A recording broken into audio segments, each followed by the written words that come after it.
Quels sont vos droits tous les dimanches à 9h32 avec le magistrat Patrick Ramael? Bonjour à vous Patrick. Bonjour. Aujourd'hui on parle des décrocheurs. Est-ce qu'on a le droit de décrocher le portrait du président de la République qui se trouve dans les bâtiments officiels, Patrick? Alors, la Cour de cassation, le 22 septembre 2021, a eu à se prononcer sur ce que l'on a appelé les décrocheurs.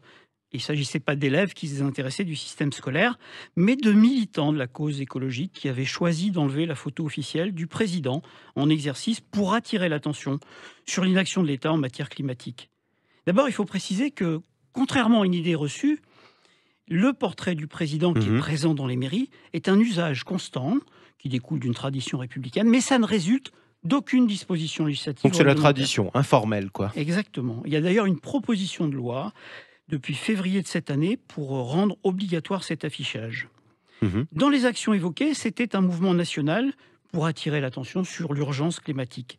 Et dans l'Ain, la Gironde, le Rhône, des militants par ruse s'étaient introduits dans la salle des cérémonies pour enlever le portrait du chef de l'État de façon symbolique. Oui, effectivement, on s'en souvient, Sud Radio leur avait notamment donné la parole. Alors est-ce qu'on a le droit de le décrocher, ce portrait officiel, si c'est pas la loi qui impose sa présence?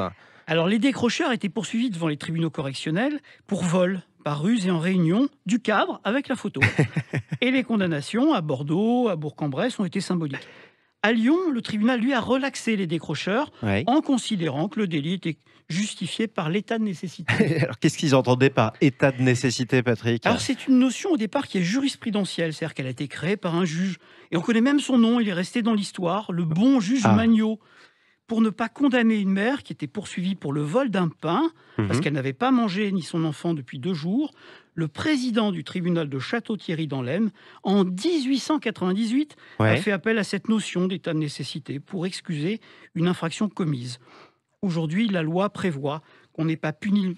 On n'est pas Mhm. punissable pénalement si on a fait face à un danger actuel imminent pour soi-même ou pour autrui, et qu'il n'y a pas de disproportion entre les moyens employés Ouais. et la gravité de la menace. Mais alors, en quoi le juge pouvait faire la comparaison entre une femme qui volait le pain qu'elle n'avait pas et un homme qui volait le portrait d'Emmanuel Macron qu'effectivement il n'avait pas?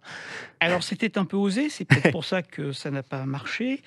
Il a considéré, ce tribunal correctionnel, qu'il y avait un danger grave et imminent. Hmm. Mais la Cour d'appel de Lyon, puis la Cour de cassation ont dit le vol des portraits du président de la République, c'est pas de nature à prévenir le dommage environnemental dénoncé par les militants. C'est pas un Ouais, moyen adéquat. c'est ça. En tout état de cause, en tout cas. Alors c'est vrai que le décrochage de la portrait du président, ça n'a pas d'impact du coup.